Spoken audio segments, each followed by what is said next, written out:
साल 1999 की शुरुआत में जनवरी की वो ठंडी रातें, कारगिल की बर्फ से ढकी खामोश पहाड़ियों में अंदर ही अंदर कुछ साजिश पनप रही थी। एक तरफ लाहौर बस सेवा शुरू कर प्रधानमंत्री अटल बिहारी वाजपेयी शांति की बात कर रहे थे, तो दूसरी तरफ हवाओं में कहीं बारूद की गंध छुपी थी। उम्मीदों के पर्दे के पीछे परवेज मुशर्रफ ने अपनी ही सरकार को अंधेरे में रखकर भारतीय सीमा में घुसपैठ करने की योजना बनाई थी और नाम दिया ऑपरेशन भद्र। नमस्ते, स्वागत है आपका टैप्स इन्फो में। कारगिल विजय दिवस के इस मौके पर आज हम आपसे साझा करेंगे पाकिस्तान के ऑपरेशन भद्र के जवाब में ऑपरेशन विजय की पूरी कहानी। Indian captain Mohammad Azharuddin handed the ball to Venkatesh Prasad to bowl the new over. India just one wicket away from victory. मई महीने में इंग्लैंड में चल रहे क्रिकेट विश्व कप की कुछ इसी अंदाज में रेडियो पर कमेंट्री चल रही थी।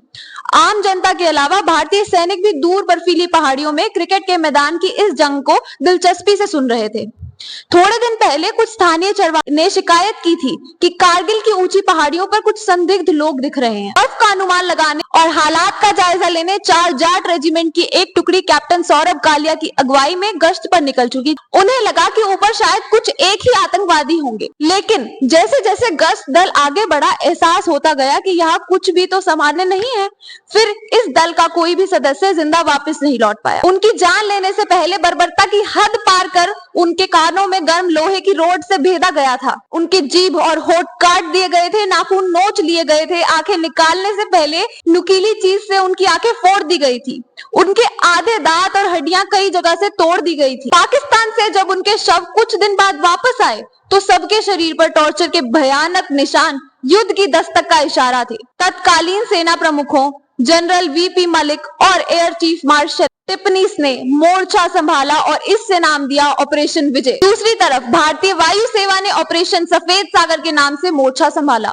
Jat regiment, Gorkha regiment, grenadier, Rajputana rifles, para commando आदि हर यूनिट को बर्फीली रणभूमि की तरफ रवाना कर दिया गया। युद्ध आसान नहीं था, दुश्मन ऊंचाई पर था और हमारे जवान घाटी में।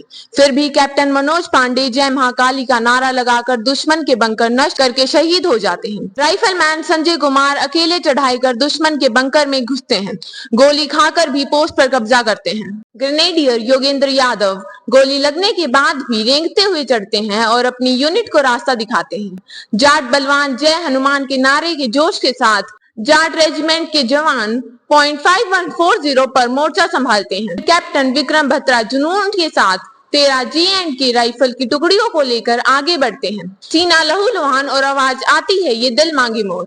सिख रेजिमेंट के सैनिक भी दुश्मनों के बंकर ध्वस्त करते हैं और आवाज गूंजती है, जो बोले सो निहार सत श्री अकाल। लड़ाई बहुत बड़े पैमाने पर चल रही थी। ऐसे में एक सवाल उठा कि क्या इतनी बड़ी लड़ाई केवल आतंकवादियों द्वारा संभव है? सही साक्ष्य तब मिले जब मारे गए घुसपैठियों की जेबों से पाकिस्तानी सेना के पहचान पत्र, कारगिल के नक्शे, सेना की यूनिफॉर्म और खुफिया वायरलेस उपकरण बरामद हुए। सभी सबूत चीख कर कह रहे थे कि कारगिल में यह पाकिस्तानी सेना का सुनियोजित हमला था। पाकिस्तान के 1000 से भी ज्यादा सैनिक मारे गए, लेकिन इसके बावजूद उन्होंने कभी यह स्वीकार नहीं किया कि उनकी सेना युद्ध में शामिल थी। निर्लजता की हद पार करते हुए उन्होंने अपने ही सैनिकों की लाशें वापस लेने से भी इनकार कर दिया। भारत ने सबूतों के साथ संयुक्त राष्ट्र और अमेरिका तक सच्चाई पहुंचाई तो पाकिस्तानी प्रधानमंत्री नवाज शरीफ को अमेरिका जाकर बिल क्लिंटन के सामने झुकना पड़ा। पाकिस्तान ने युद्ध में पीछे हटने की घोषणा कर दी और 26 जुलाई 1999 को भारत की हर पोस्ट फिर से तिरंगे के नीचे आई। बिना एलओसी पार किए इस युद्ध में भारत ने अपनी एक एक इंच जमीन वापस ली। उधर पाकिस्तान के नवाज शरीफ को सत्ता से हटाकर जेल में डाल दिया गया और जनरल मुशर्रफ ने तख्ता पलटकर पाकिस्तान की गद्दी संभाली। अंतर्राष्ट्रीय सत्र पर पाकिस्तान अलग ढलक पड़ गया। भारत ने नैतिक, राजनीतिक और रणनीतिक रूप से इस युद्ध को जीत लिया, लेकिन विजय की हर गूंज में भी कहीं एक सन्नाटा होता है। तिरंगे के पीछे कोई बहादुर सदा के लिए चुप हो जाता है। कारगिल विजय दिवस के इस मौके पर आओ झुककर नमन करें उन्हें, कारगिल की चोटियों पर तिरंगा फहराने से पहले जिनकी खून की धाराएं बही थी। जय हिंद।